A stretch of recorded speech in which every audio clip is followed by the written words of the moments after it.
primary role is doing assessment and testing with children, adolescents, and young adults with a variety of different presenting issues, generally a mix of learning disabilities, autism spectrum disorders, attention issues, and also medical conditions or brain injuries that affect cognitive functioning or academic functioning. Yeah. I'm Joseph Demers. I'm a psychologist at the Sasko River Center. Like, I think most of the psychologists there, about half of my time is devoted to assessment and evaluation, with the other half devoted to therapy. My training in assessment and evaluation involved a really broad range of presenting problems at the center.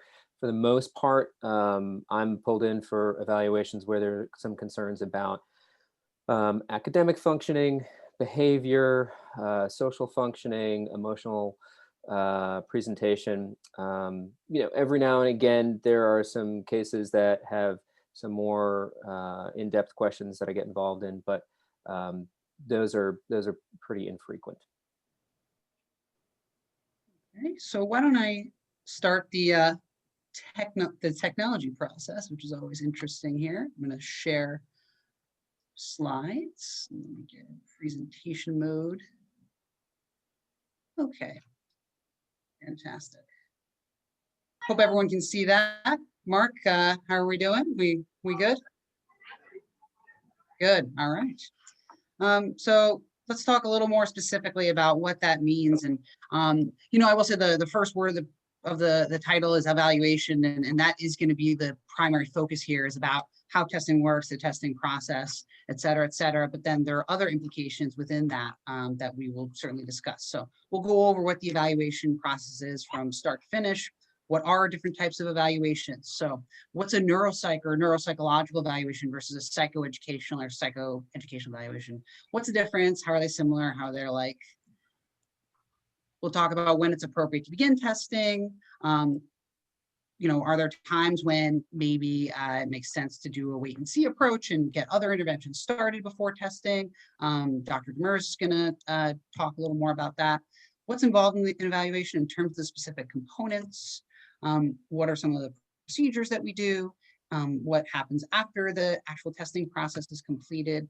And then we'll touch a little bit on how testing is different now than before the pandemic, different types of changes that we're making and that we've made. Of course, the understanding that things are evolving and hopefully for the better. So I'm going to touch on a little bit of what's a neuropsych, what's a psychoed or neuropsychological or psychoeducational evaluation, kind of how's the difference. And the fact is that I'll talk about this more in depth, but there's quite a bit in common between these two evaluation approaches. So mostly that, these are a battery of individually administered tests that are directed at answering a specific question or referral question, we call it. And I say individually administered, so this isn't in a group setting with 20, 30 students or anything like that. So here are some examples of common referral questions. And this could come from pediatrician, this could come from a school team, this could come from directly from a parent who's well informed about this. This could come from a neurologist, this could come from a variety of different sources. So there are diagnostic questions, learning disability, attention deficit hyperactivity disorder, ADHD, and autism spectrum disorders being fairly common ones. General questions, what are my child's strengths and weaknesses? I've noticed that my son or daughter really does very well with certain things, but really struggles with others. So getting a better sense of their overall profile of, their different thinking skills that they're particularly adept at, and others that they might struggle with in academic skills, and then social, emotional, or behavioral areas as well.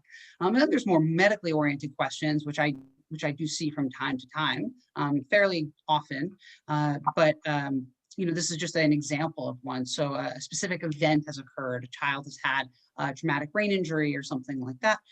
What's been the implications of this, and what types of modifications should we make in terms of planning, treatment, that can really help create a roadmap moving forward. So Dr. Demers, want to take us through this part here? Yeah. So in terms of what would prompt a family to start asking about conducting an evaluation, the two areas that we see most commonly at the Sasko River Center. There may be others as well. I would say primarily when there are academic, I mean, that says cognitive concerns, but oftentimes cognitive concerns arise out of difficulties in the school setting, right? So with a lot of the clients that come to us, these are children who are, for the most part, able to manage the demands of being at home, not necessarily, right, always without arguing, but they know what to do and when to do it. But then we might see them in a school context struggling a bit more. And so some of the things that might prompt a family to, inquire a bit more and consider an evaluation when a child is underachieving academically. And sometimes that is, something that's present from when the child enters school. Sometimes we'll see a change, right? Often this may happen at key transition points in schooling. So the shift from lower to upper elementary, when there's that shift from learning to read to reading to learn, or the shift to middle school, or sometimes even the shift to high school, may put some more pressure on that child's abilities, and we'll start to see some changes in their academic performance, and that may prompt parents to consider an evaluation.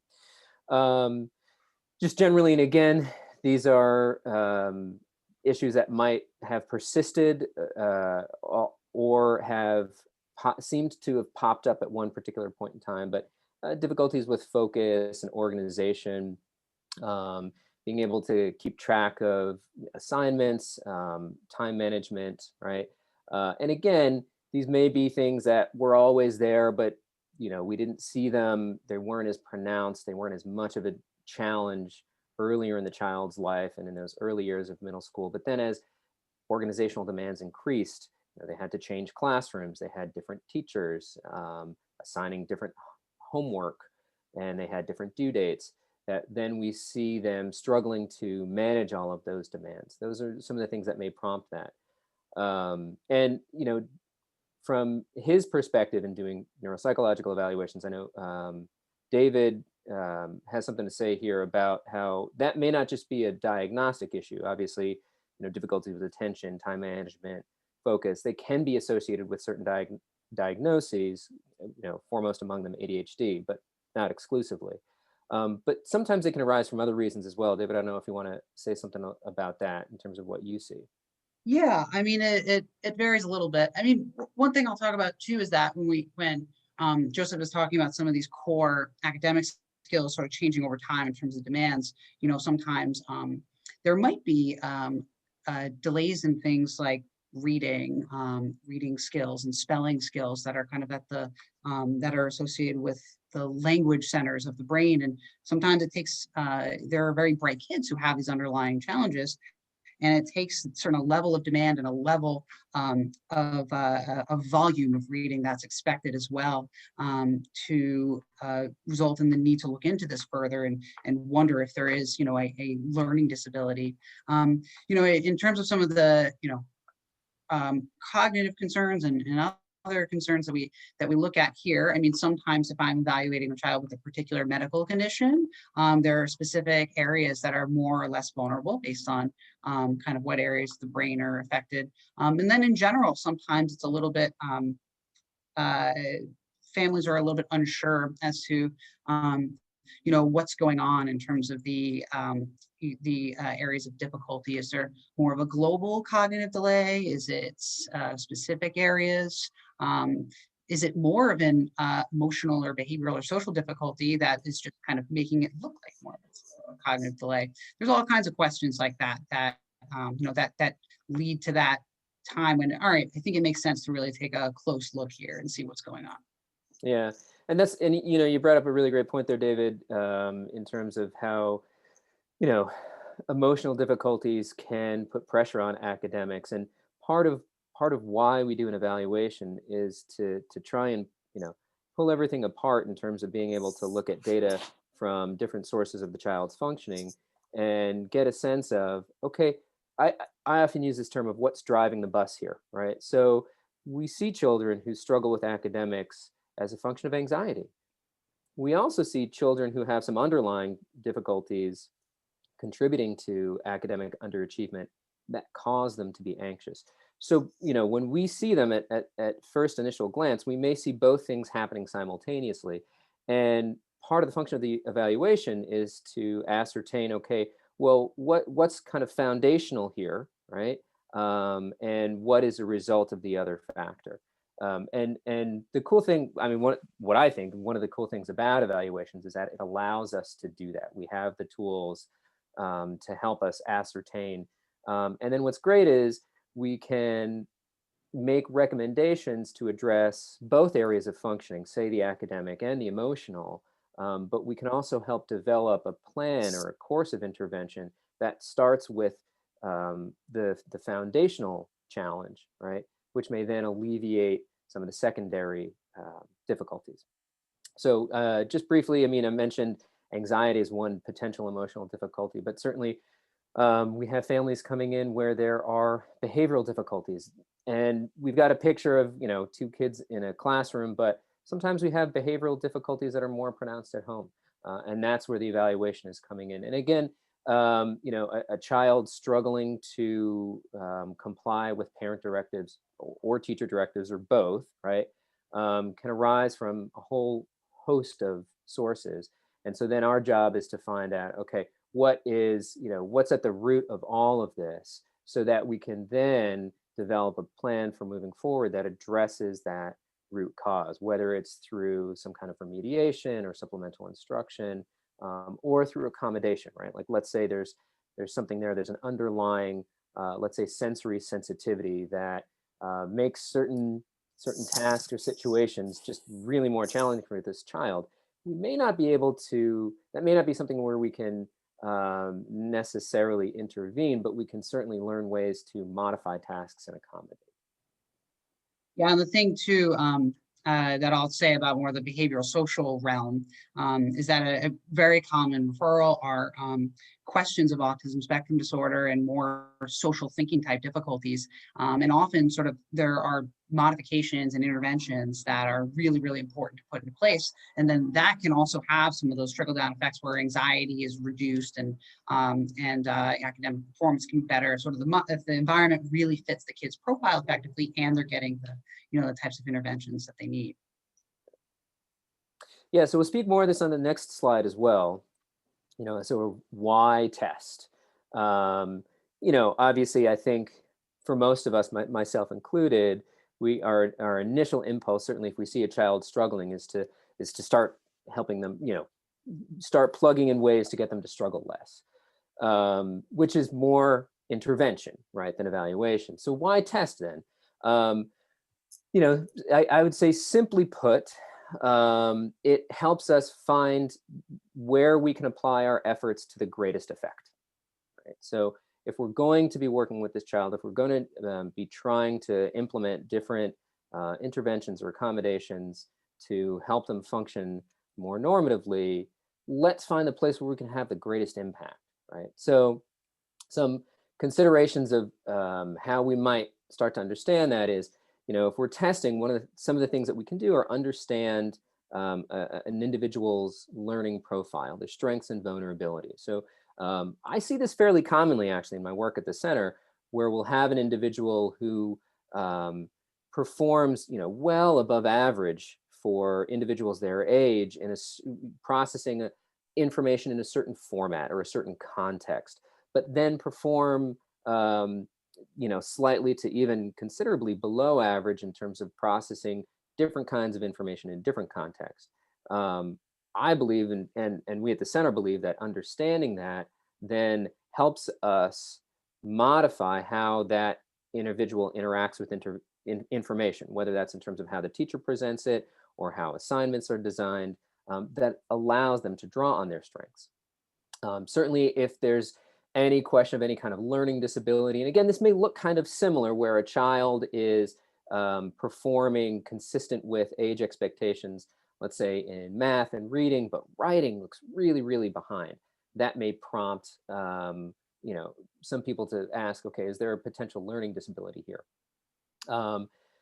certainly in David's work, he does a lot of that, that third one, assessing for cognitive or academic weaknesses related to a medical condition. This could be a chronic condition, or it could be the result of, some kind of one-time event, like a traumatic brain injury, for example. Um, you know, that in the bottom left there, determining the most specific type of help a child needs. I really see that as the ultimate function of an evaluation, right? So yes, at the end of an evaluation, we are going to assign a diagnosis or diagnoses, but that's not the end of the story. We're going to talk more about that later. We do that so that we know where to start helping. Okay.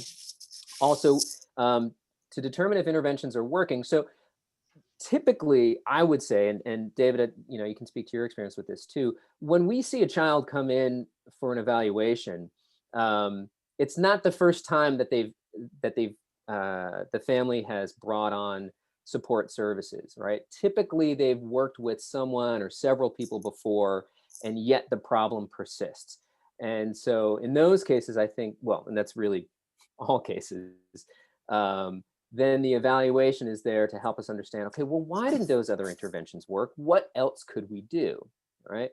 And then one of the other areas that we might see is assist the child in becoming a stronger self-advocate. So some of the times we find out through the course of an evaluation that there really are no foundational delays or deficits, yet functionally, let's say in the classroom, the child continues to underperform. And so there may be that, might highlight, let's say, the role for some challenges with emotional functioning or social functioning, where it's really difficult for the child to ask for support, elicit assistance from the teacher. I actually had a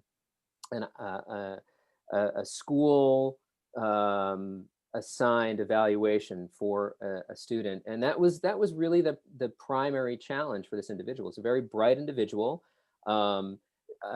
does have some difficulties with sustained attention, nothing especially profound.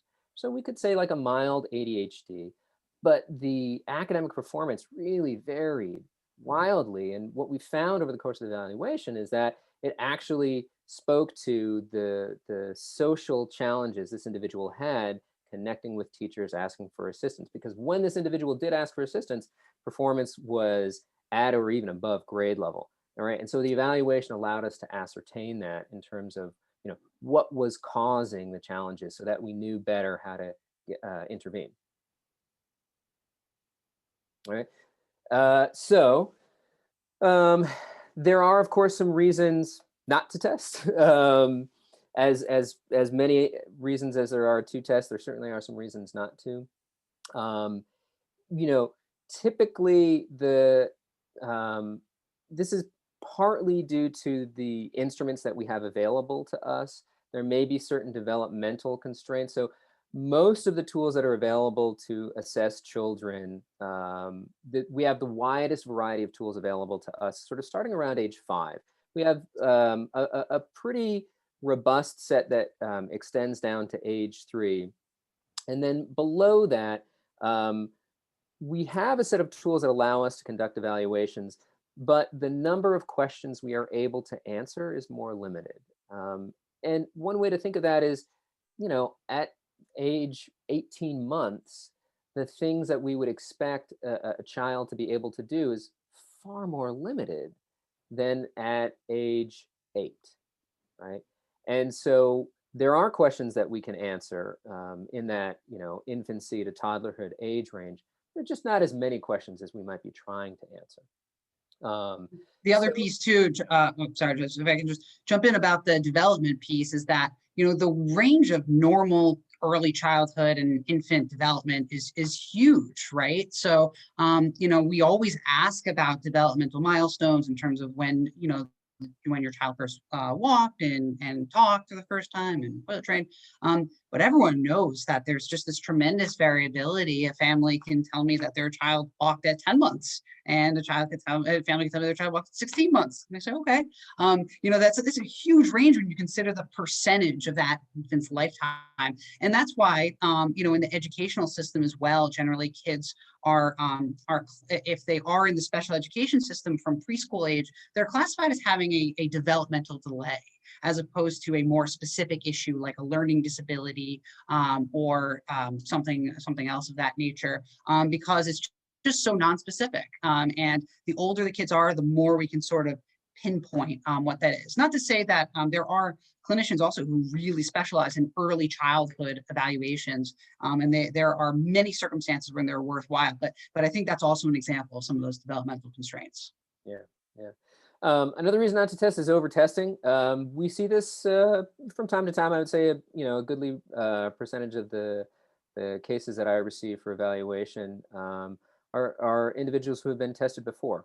Look, sometimes I love the work that I do. I love the field that I'm in. I am surrounded by really wonderful colleagues, but I will say sometimes an evaluation happens and it doesn't quite get it right. And there is a reason to do a subsequent evaluation. However, that's not always the case. And we don't want to get into a process of over testing. One way to think about that is that we're spending so much time trying to understand the problem, and maybe we've gained some insights along the way, but we're still devoting so much time to testing to further understand the problem that we're delaying intervention, right? And I see that as one of the key costs of over testing. Obviously, it also can have an emotional cost on the child in terms of them spending so much time, let's say, pulled out of social interaction with peers, academic content in the classroom, right? So testing, the kind of testing that we do is very intensive. We're going to talk about what a typical evaluation procedure looks like, what you might expect from a test battery. It's very involved. And so it's not something to queue up with a high rate of frequency, right? The typical timeline, and this is in part dictated by special education law, but it also makes sense. The typical timeline we would say is, kind of about every few years, we might want to retest. More than that, we may not need to, so long as we've identified what the underlying causes of the problems are. And so in talking about this, I mentioned that it's an intensive process. It is also a lengthy process, from start to finish, from initial intake until the evaluation is completed. I don't know, it varies a bit from school to school. Some of this kind of testing happens in schools, but I would say at our center, from initial phone call until that report is in parents' hands, we're probably talking about a 6-week process. Now, that doesn't mean the child is coming in for an hour plus every day over those 6 weeks, but nonetheless, the child is typically involved in somewhere in the range of 7 to 9 hours of testing. So that's quite a lot. And so, of course, associated with that, if you're, hiring a psychologist for 7 to 9 hours of in-person work plus some analysis and write-up afterward, there's a fair amount of cost associated with that as well. So, these are concerns that I think it's important to balance against some of the reasons to test mentioned on the previous slide. As you're ascertaining what's, how severe is this problem? How much is it impacting this child, such that, given all of these reasons not to test, yeah, we still need to move forward to learn more.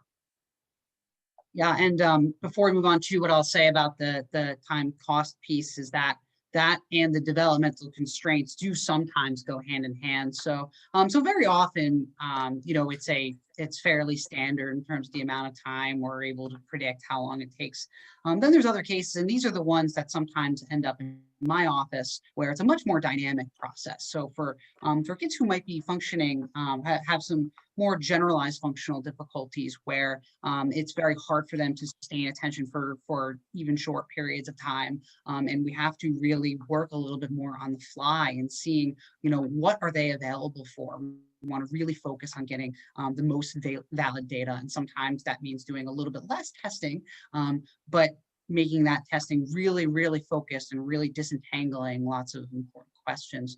So in those cases, it might be a great deal less of in-person testing, but then behind the scenes, there's quite a bit of work in terms of, consulting with the person's treatment team and school professionals and parents and everything. We'll get into a lot of that stuff, but that's also just we have sort of the typical rule of thumb, and then we have kind of the cases that are a little bit more fluid.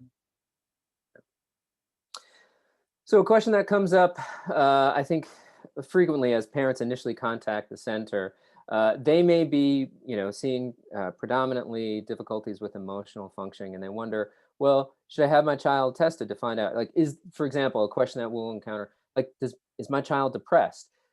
Do I need to get testing to answer that question? So I'll say this: testing can answer that question. However, we may be able to answer that question well enough in order to start intervening. So if there's the primary concern that the parent has is with emotional functioning, some questions to consider to help you sort out whether you need to start with testing, because again, testing helps us identify where to intervene. Some things to consider.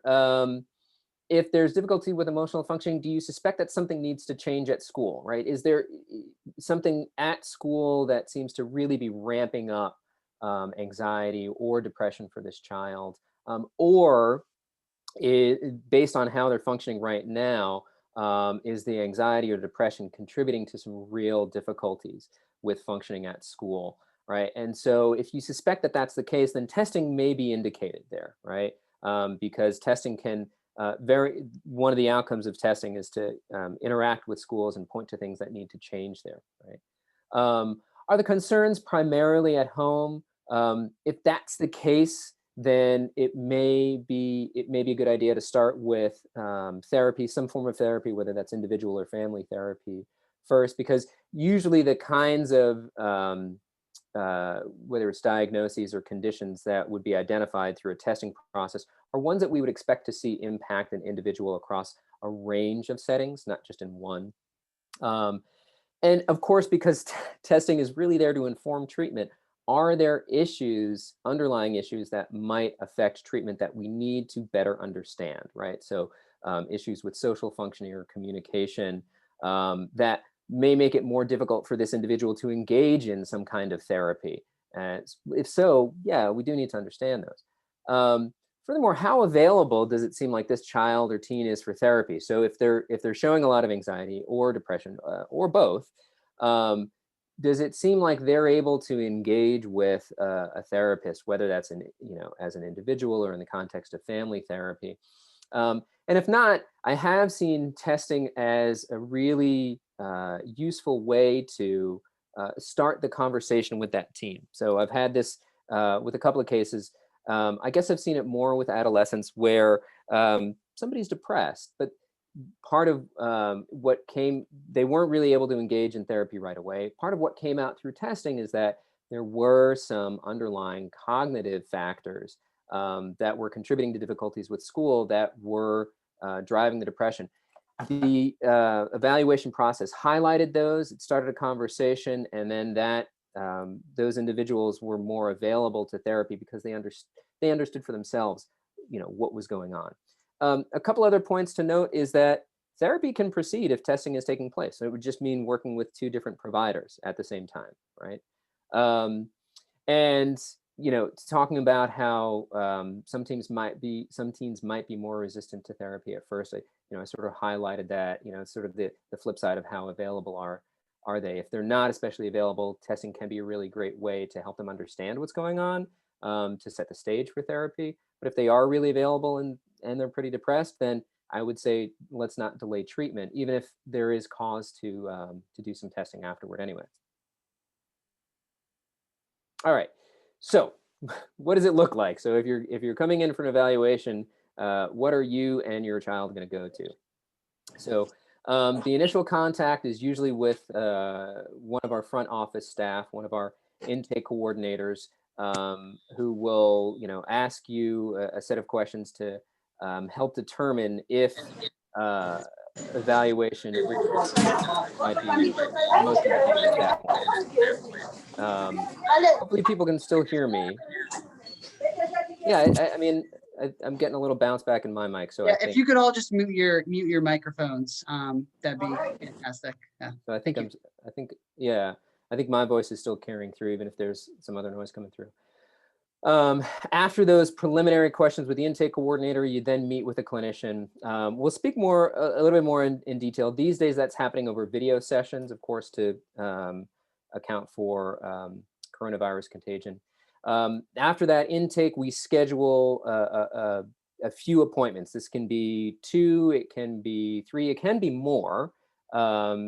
Typically, we start with 2 or 3, and that means the child is coming in and interacting with the clinician, going through a range of activities that we'll speak to a bit more.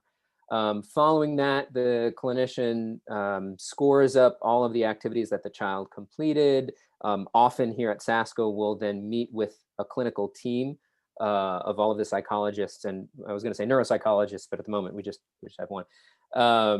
But our clinical evaluation assessment team to consider those results and writes everything up into a comprehensive report that then sets up a feedback session where the provider and the parents, and sometimes the child, will meet to go over the results. That written report gets sent to the family, and then the family is in control of it at that point. But we often recommend that they share it with the school. And if the family wants to do that, we can then forward a copy of the report onto the school. That's within our capabilities, certainly, but we're not going to start by doing that. And then often, not always, but often the clinician would also meet with the child, and the parents may be a part of that session as well to present sort of more of a kid-friendly overview of what we discovered through the evaluation process. And that typically highlights the child's strengths. And I will say this, regardless of the challenges that an individual may be presenting with, there are always strengths that emerge through the process of an evaluation. And so that's what we tend to focus on in those child feedback sessions. One thing I'll also touch on with the process is some people might be aware, might have heard or known people who have had an evaluation done through their school district with us or other practices and providers, where then it's called, and it's got a number of names, and there's sort of a legal basis to some of them, but generally an independent evaluation or independent neuropsych evaluation, independent psychological evaluation, mutually agreeable evaluation, where for whatever the reason, the school is essentially backing the evaluation. And in those cases, to be honest, it's a pretty similar process. And yes, I'm an administrator, so I do a good deal of those, and often the administrator will reach out to me and kind of give me a little bit of an overview of the type of case, make sure it's appropriate. But otherwise, it's pretty similar. So the parent is still to call the center and set up an intake with us. We do the testing in the same way. I always, it depends a little bit district to district in terms of they allow this, but I always lobby for a feedback session. And I find that most of the time I'm not met with any concerns. And so I still have a private feedback session. And the report goes out to everyone at the same time. That's really the only difference. But at that point, then there's almost always I'm involved in a PPT meeting to these are, and usually when kids already are classified under an individualized education program, but we discuss the evaluation at that point with the entire school team. Okay, so we've gone over kind of the evaluation process as a whole. Joseph's done a very nice job of that. So let's get back to what I had initially started talking about, which is kind of what is the neuropsych, what's the psychoed? Look, and the fact of the matter is that in many ways, they're more alike than different. So Joseph and I could see cases that are identical in terms of the presenting cases and problems, and that happens all the time. We are often using the exact same tests. Might I perhaps have a bias towards specific tests because of my training? Maybe. Maybe I'm more likely to test some motor functions a little bit more if there's more of like a brain-based reason that comes in, maybe a little bit more language, but not always. Very often we're using the exact same test. And the fact is that a neuropsychologist is my title, but I'm a licensed psychologist. Same degree as it's either a PhD or a PsyD. And under the state of Connecticut, I'm licensed to do the same thing and can see therapy cases just like Joseph does. So there's quite a bit of overlap in a center like this versus in a hospital setting. That's why it is typically more alike than it is different. But what are some of the differences? What makes someone a neuropsychologist? So So the underlying training is additional. So I might go to the same type of grad school. There are some grad schools that lend themselves more to a specialization in neuropsych than others. But the thing that makes someone a neuropsychologist is having additional training that gives them expertise in brain behavior relationships. So that means kind of what part of the brain controls this function, that function, how do different brain networks communicate, and specialized training. So there are some guidelines called the Houston Conference guidelines out there that dictate kind of what makes someone a neuropsychologist. And part of that is that everyone does a pre-doctoral internship. Every psychologist does one. But mine, for example, had a neuropsychology emphasis where greater than 50%, I believe, is the determining factor, is devoted to neuropsychological testing. And then after that is a 2-year postdoctoral fellowship with similar requirements of focusing on neuropsychology, whereas generally a 1-year fellowship is what's required for psychology, but at the same time, often people do longer fellowships, do different types of fellowships in clinical psychology. And then one of the things that helps with the brain behavior to kind of develop an understanding of brain behavior relationships and how understanding it kind of in real time, exposure to neurological and medical populations. So I did some of my training at hospitals like Mount Sinai and Columbia to really get a sense of kind of when someone has had physical damage to brain tissue through whatever means, through genetic means or through an injury, what happens? What does it look like on testing? And what's the difference between how that looks in a child and how that looks in an adult? And then sort of specific coursework along the way. So more about neuroanatomy, some of those neurological disorders and their impact in terms of cognitive functioning, emotional functioning, things of that nature. So getting back to the referral questions and with this overview of neuropsychs and psychoeds and everything. So for many of them, either can be appropriate and suitable. It's sometimes families have a particular preference to go one way or another. Sometimes the referring provider really likes one particular clinician, and that's what drives where it goes. But examples of those types of cases are learning disabilities, ADHD, and autism spectrum disorders, where these are neurodevelopmental disorders that often affect academic functioning, affect clinical interventions in terms of therapy, and clinical psychologists like Joseph are extremely capable. Where I come in, so I'll do cases like that first bullet point I've talked about, and then where I also come in is if there is a significant medical history, neurological history, or something like that. Those are a lot of cases as well that end up in my office. And so some examples of that are if there are clear evidence of significant developmental delays and complications and things of that nature, specific neurological disease. So those are some examples. Hydrocephalus, which is something that can present either congenitally or early in childhood or any time in the lifetime, where essentially the fluid in the brain accumulates and there's essentially a blockage and sort of the in and out of that fluid, and that can cause different kinds of complications.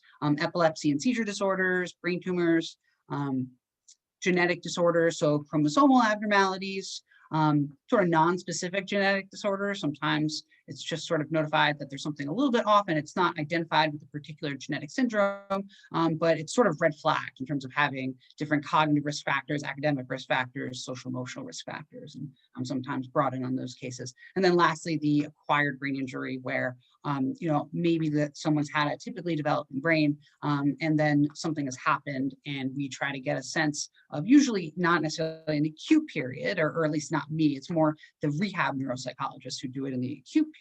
But for me, okay, this child or adolescent or adult has had lots of rehab and lots of focused treatment. What can we expect now? And what are some interventions and services we should put into place, modifications to really help them reach their potential? Right. Yeah.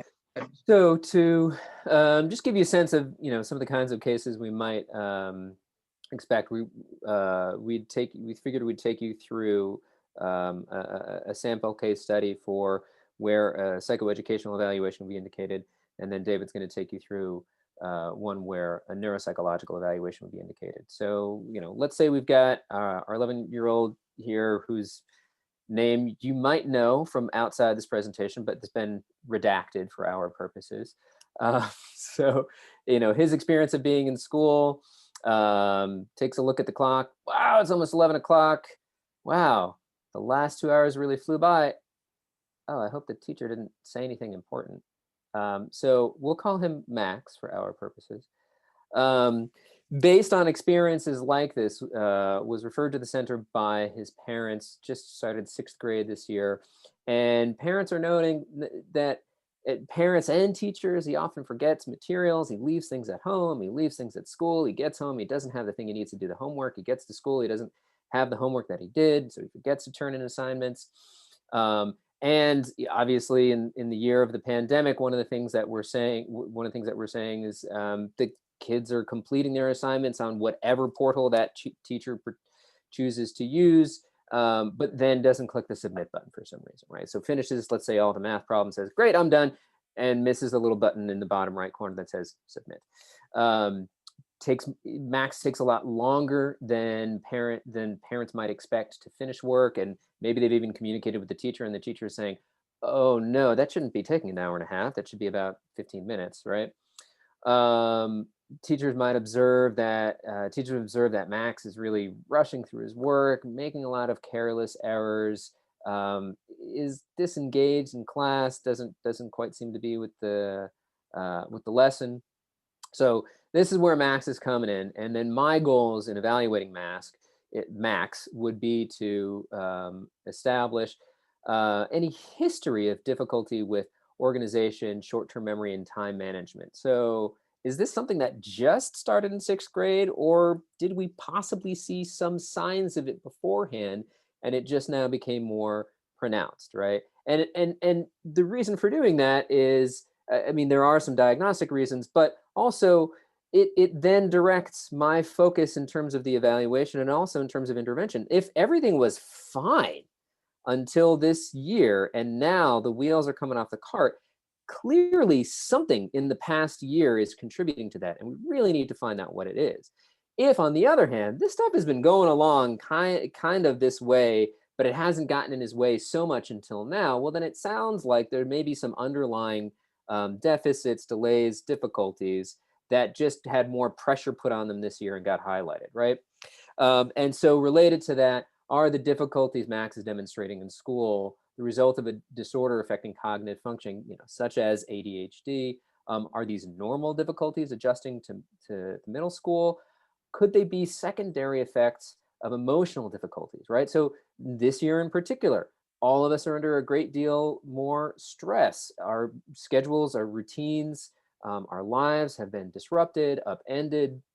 And so if somebody looks a little worse academically this year, we have to consider, is there something changed in their emotional functioning that's contributing to that, rather than some more long-standing underlying cognitive deficit, delay, or difficulty.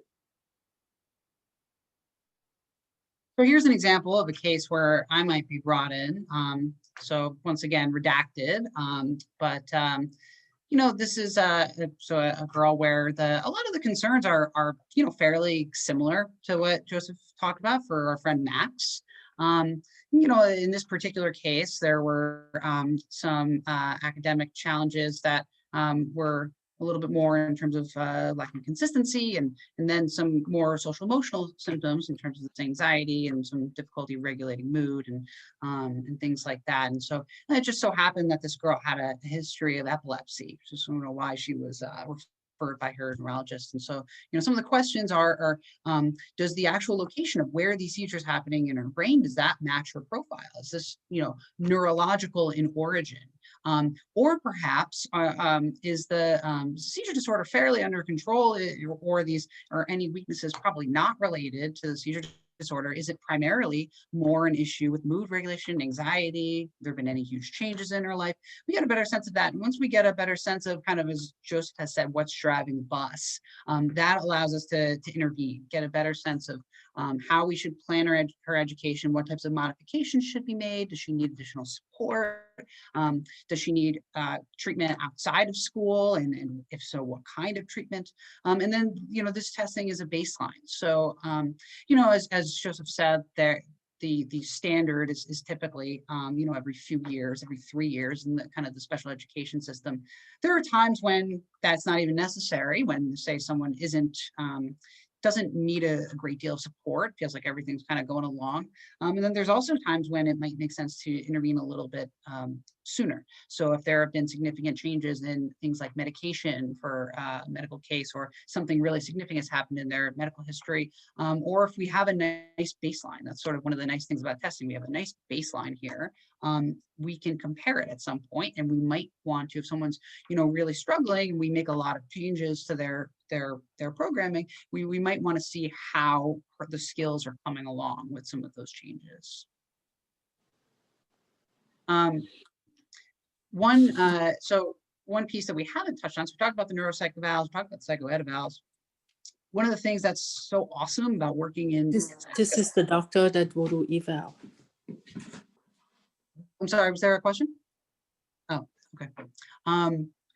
So one of the nice things that's so great about working here at SASCO is that we have all different kinds of disciplines here. So we've got the two of us, lots of other psychologists who do the types of evaluations that we've talked about so far. We also have a psychiatrist, and over the years we've had speech and language pathologists, and a great deal of occupational therapists here. And with cases, sometimes we get referrals where there's a great deal of concerns across a variety of areas, developmental concerns across a variety of areas. So say you have a child, an elementary school age child, who's having trouble keeping up in school, seems to be struggling to retain concepts, and which would, kind of get on our radar about some cognitive difficulties, or some, or perhaps a learning disability or something of that nature. But perhaps this child also has a history of language delays and speech delays. Perhaps this child also has a hard time with sensory processing. They're really hypersensitive to certain material. They're covering their ears with loud noises, or they're having a really hard time with certain textures. Or the flip side, they're just constantly seeking sensory input, and it's disruptive in different environments. And then also perhaps maybe there are some fine motor difficulties where that's often a component of our evaluation process, as we'll discuss, but it's a little bit more on a screening level. Sometimes OT can be a nice tool to assess that more in depth as to how it applies to certain things like handwriting, or more functional based OT skills like using zippers and buttons and things like that. So, for that, and perhaps also, are there questions? So I put the psychiatric piece. We have some wonderful prescribers here, and psychiatrists and nurse practitioner who are really helpful. And when we feel like medication is something that makes sense and should be evaluated, that we bring them in on these types of evaluations. And maybe someone's already on medication, and we're kind of figuring out, does it make sense?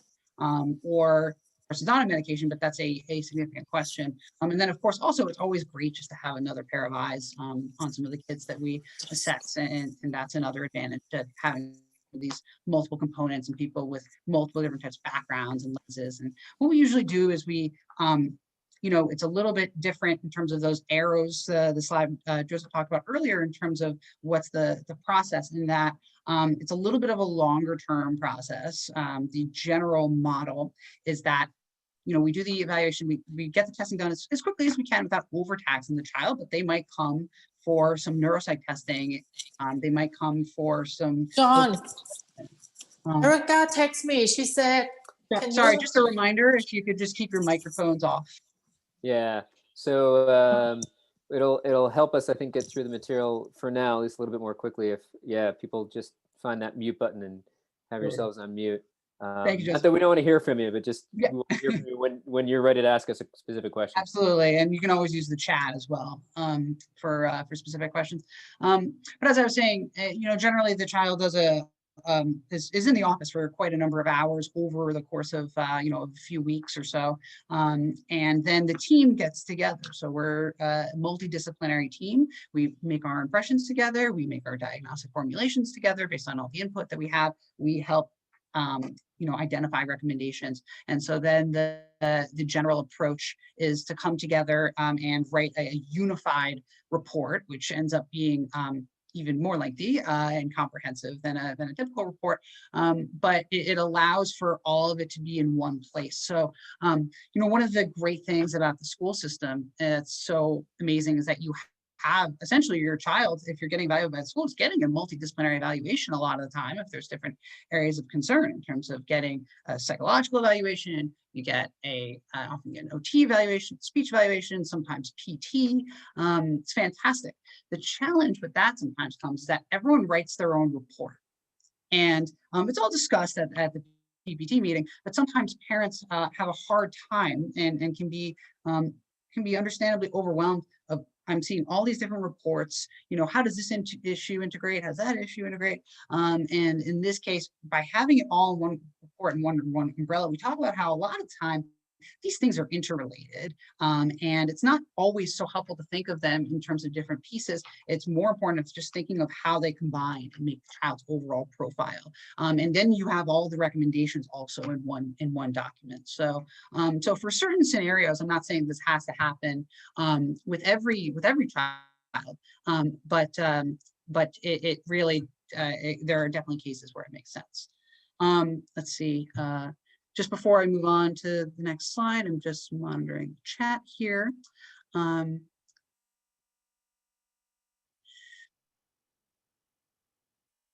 Okay. So someone asked, does a neuropsych result in medication recommendations more frequently? Does more of a psychoed or psychological evaluation result in therapy more frequently? It really varies. I mean, I'd say generally there isn't really a pattern. I mean, I think that what Joseph and I do is we look at the literature and the research and the evidence that help drive and data that help drive the recommendations that we make. So, so he and I, if we see the same type of profile, I mean, as I've said before, that it depends a little bit on the case as to why a case might get routed to me versus him. But we let the data drive the recommendations. It's not necessarily like I'm more likely to make a certain type of recommendation versus Joseph.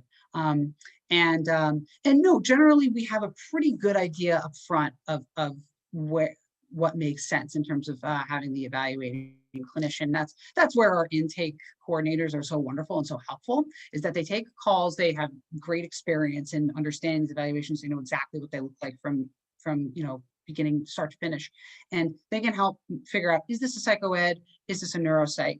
And then sometimes families, some of that is also just driven on families have been advised on getting one or the other by their referral source, or the referral source knows someone like Joseph or me and specifically requests us as an evaluator. So that's kind of how the process, how that part of the process works. And at the end, if we have time, also if any other questions related to that come up, we can certainly talk about that.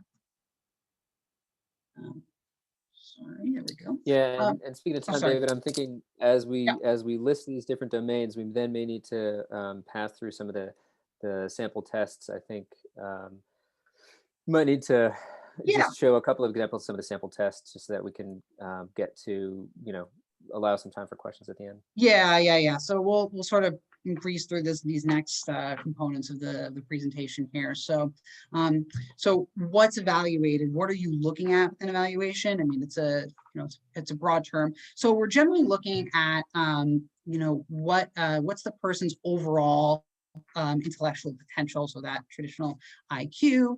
We look at language skills to a certain degree. If it needs to be evaluated more in depth, that's when we refer out to a speech language pathologist.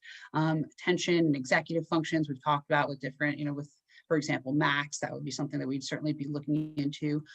Memory functioning in terms of episodic memory, so really remembering things in terms of what happened. So stories, lists of words, designs, things like that. And then the academic skills, we'll go more into detail, but sort of your reading, writing, math, visual motor skills and perceptual reasoning skills. And then more the social emotional and the behavioral end. So how well does the person socialize, connect with others, assessing more in depth for things like anxiety, depression, and then behavior, kind of how, if there are some, say, aggressive behaviors or concerning behaviors, does it happen equally across settings? Does it happen more at home? Does it happen more in school? That can help clarify things for the purpose of treatment. All right. And so when we conduct those tests, what we want to do is not just know how many items did this child successfully answer, right? Correctly answer, but how does that compare to other kids their age? And so all the scores that we have allow us to do that. And so if you just look at the different sections of this curve, some of you, you know, may remember from doing statistics, whenever it was the last time you did that, that we expect most kids to, just as that curve swoops up in the middle there, most kids to be around the center of that distribution. So to get a certain proportion of questions right on a test. And for all the tests that, just about all of the tests that we use, we have those comparisons already conducted. For different reasons, different tests relate those comparisons on different scales. And so we include this information in every report that we produce, just so that whatever kind of score you're getting, whether it's a T-score, an index score, a scaled score, percentile rank, you're able to see where that positions that child's performance relative to other kids their age. All right, so to speak more about briefly about some of the domains that we assess. So IQ obviously is something that a lot of families are interested in knowing about their child. It's important to keep in mind that the Q in IQ is quotient. It is a number, and it is a number derived really from a fairly specific mathematical process, right? And it's a composite of cognitive functioning that typically is based on 4 domains. So there's verbal knowledge and reasoning, including things like vocabulary, your ability to articulate the connections between the conceptual relations between different ideas. Perceptual reasoning is, I think of very often as inductive and deductive reasoning, right? So looking at a pattern, recognizing what the pattern is, and then what else would need to go into that pattern to complete it, but also being able to sort of picture things mentally. So being able to represent 3-dimensional space and objects internally. Working memory, I put that example there of looking up a phone number and then dialing it. Obviously, I don't think anybody here is still using a rotary phone, but that's some sense of working memory that you're storing and organizing relatively small amounts of information in the short term, right?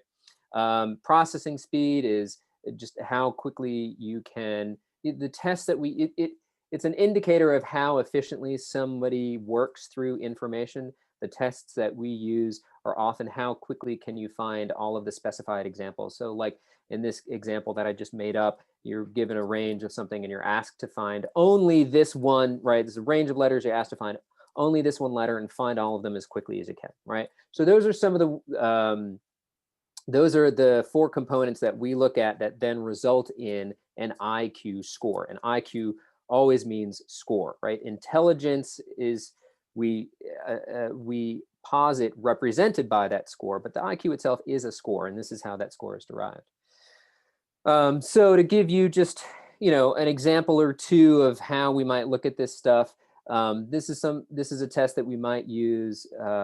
This is not actually a test, but this is gives you a sense of a test that might be used to measure perceptual reasoning. Again, what's the pattern here? How do you complete which one of these would you select to complete the pattern next? And for the sake of allowing questions, I'm going to move quickly through these. It's another sort of similar example. Recognize the pattern and identify what needs to come next. To give some more samples of hypothetical tests, we're not really allowed to share actual tests for test security purposes, but one of the main areas of concern are attention impulse control. So one way that we often look at these are called continuous performance tests. In the literature, sometimes it's called go or no go. And what that means is that you're generally responding in certain ways, and then there are ways where you have to no go or inhibit your response. And that's kind of an impulse control, executive function. So here's how this would work. These are done on the computer, and they measure reaction time, and reaction time is a window into how well someone is focusing. Because if it's a lot of ups and downs in reaction time, or if there's a big drop off in reaction time, then that's a window into kind of how the person's sustaining their attention and how it varies. So the instructions would be, you're going to see letters pop up one at a time on the screen, and every time you're gonna see a letter, you're going to tap. You can say your desk or your lap or something like that as fast as you can. But whenever you see a letter, but if it's R, then you don't tap. And you tell the person you want to be as accurate, you want to be as fast as possible, but also as accurate as possible. So you get that balance of accuracy and speed. So this is kind of what this might look like here.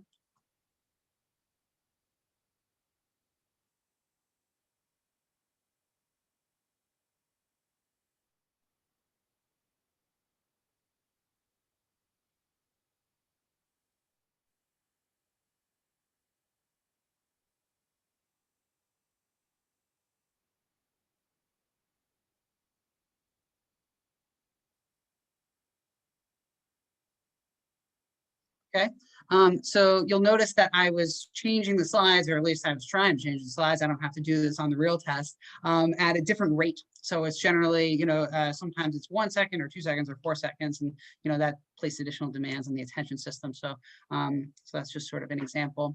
In terms of the way some of these, we talk about executive functions. What are they? And I think of executive functioning as an umbrella term. So there's lots of different individual executive functions, and children can struggle with some, all, or none of these.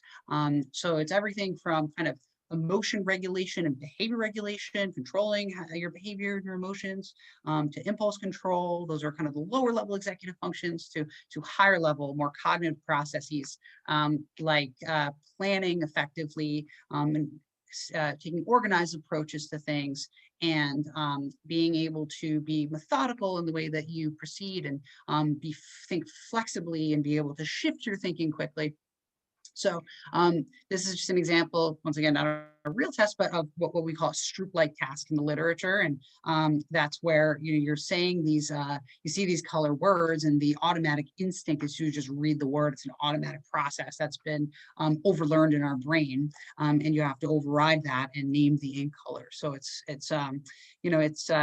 hard. It's hard to do that here. So saying yellow, for example, over here is something where it takes a certain level of cognitive control. So that's just sort of an example.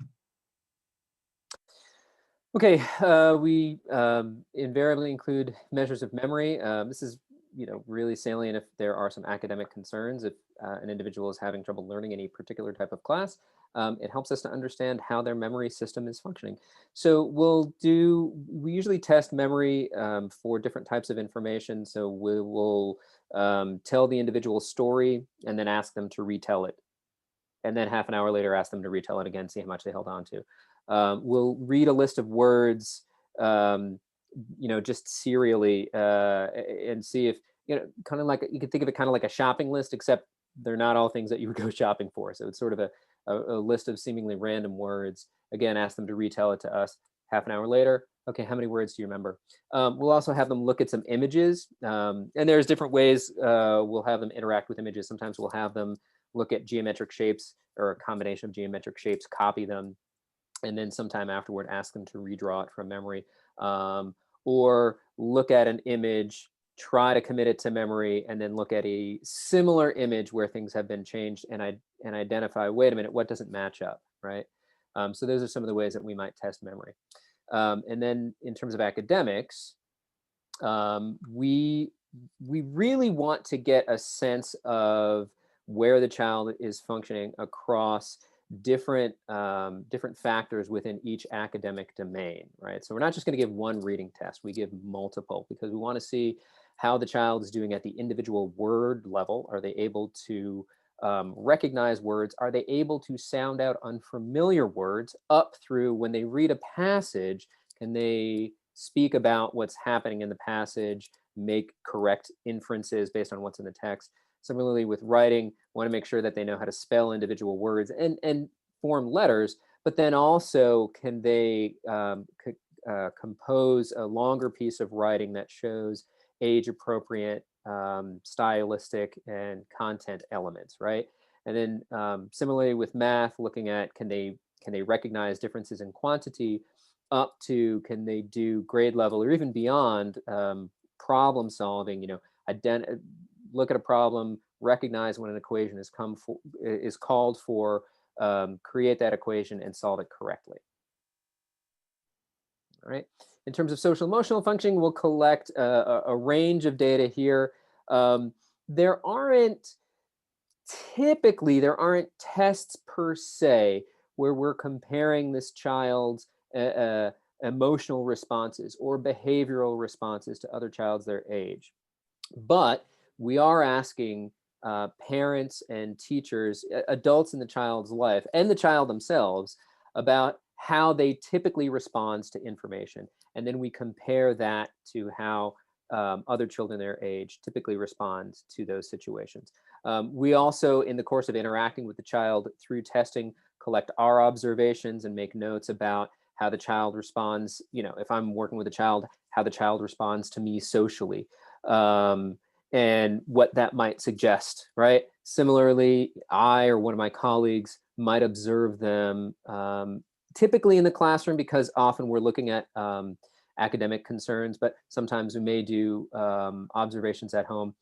I will say that's pretty infrequent.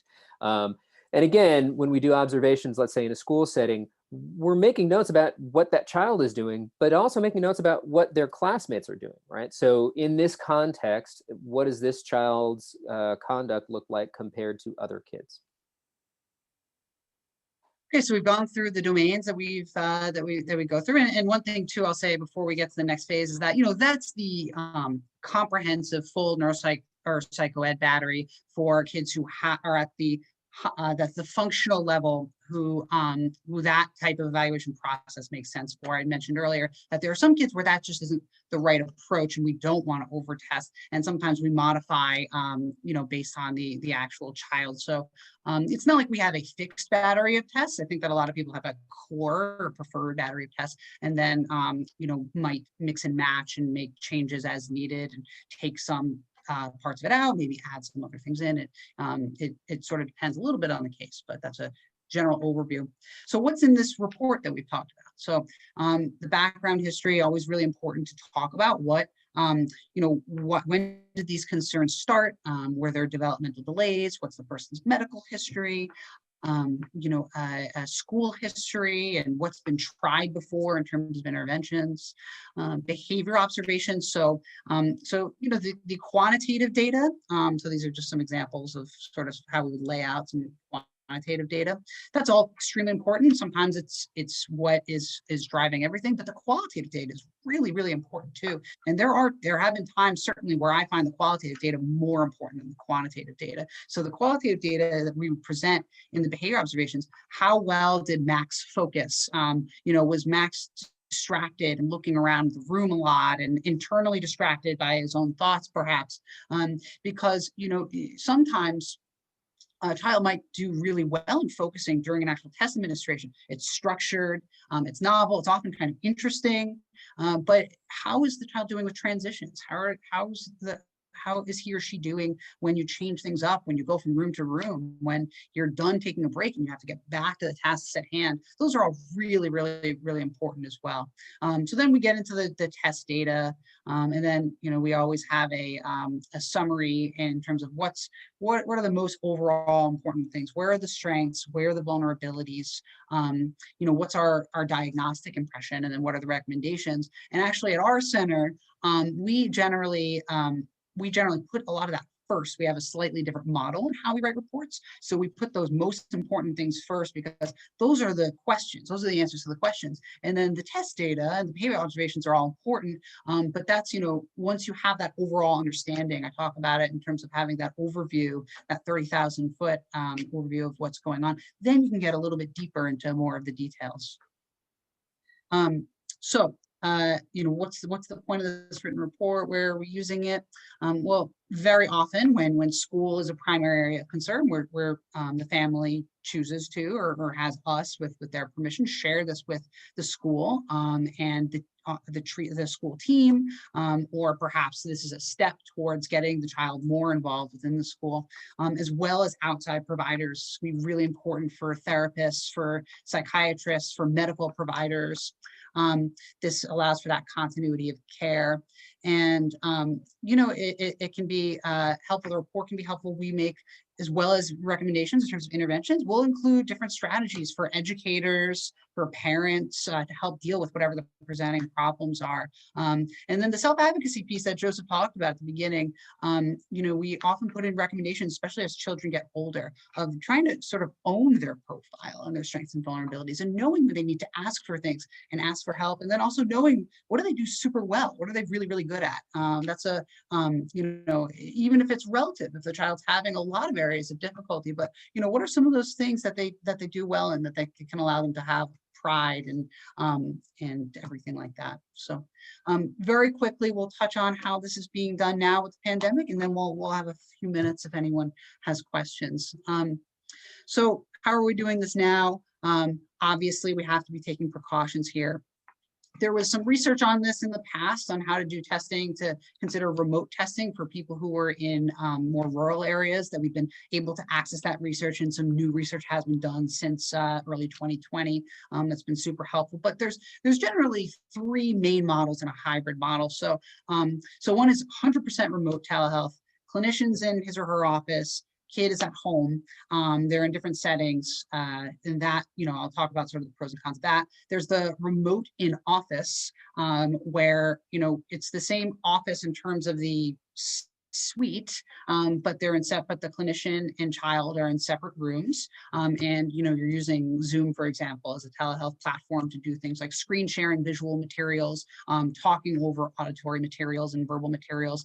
Sometimes we use a document camera where we can see what a child is writing on our screen, and if we have written materials to show the child, we can show them as well.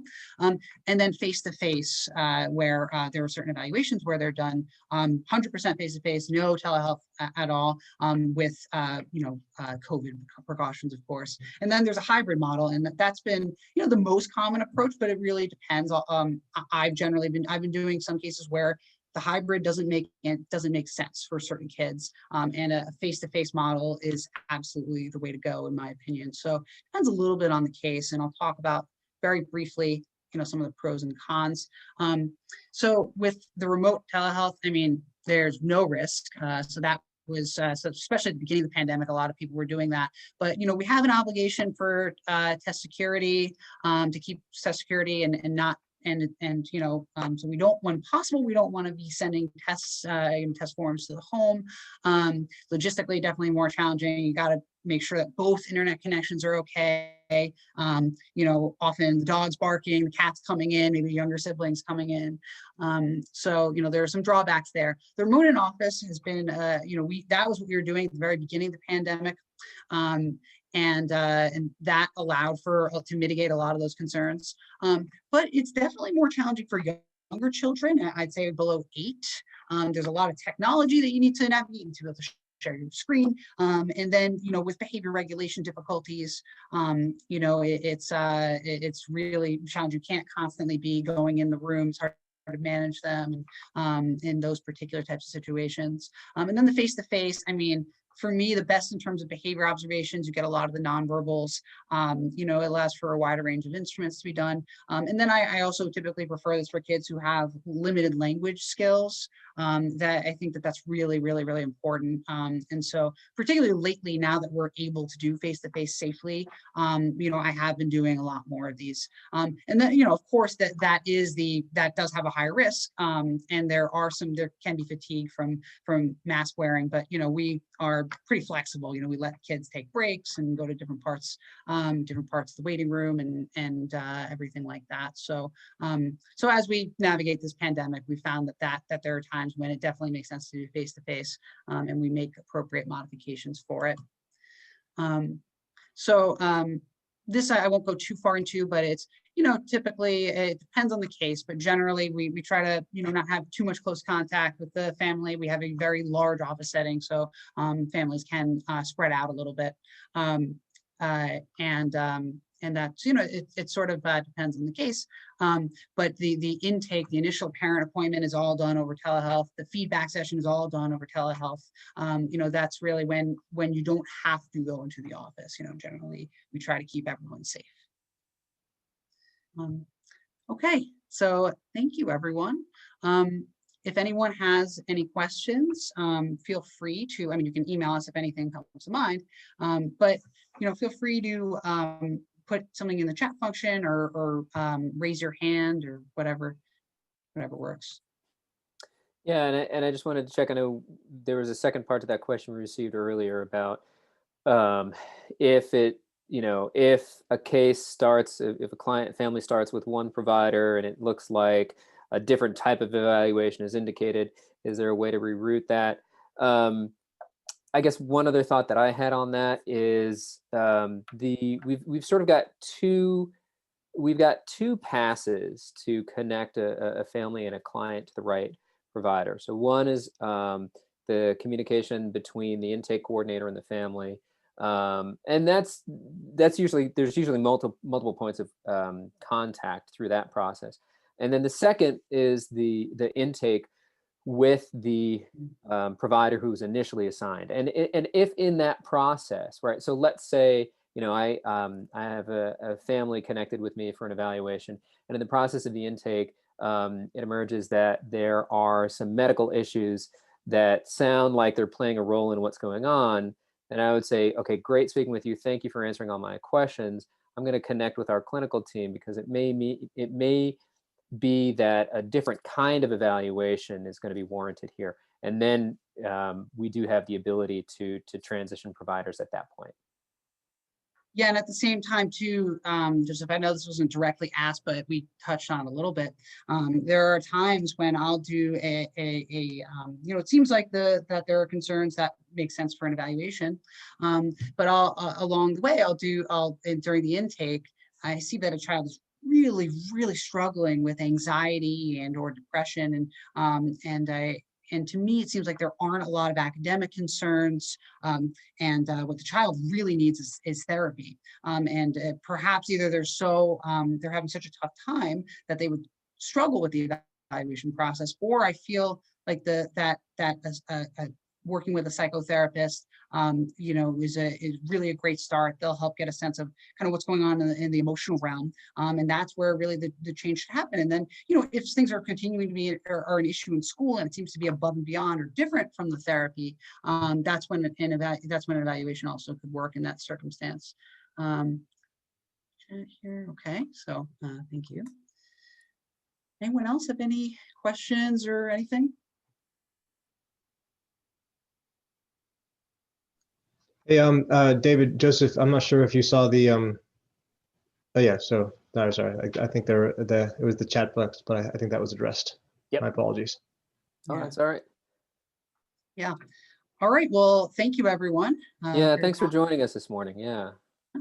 Absolutely. It's, it'll be nice when we can one day do these again in person, but for now, this will do the trick, and it's nice to be able to talk to everyone about this. With words. But Thank you anyway, both very much for your time and all the information. And as I said, I'll follow up with the slides from the meeting and a recording very soon. Okay. All right. Thanks, everyone. Have a good day, everybody. Take care.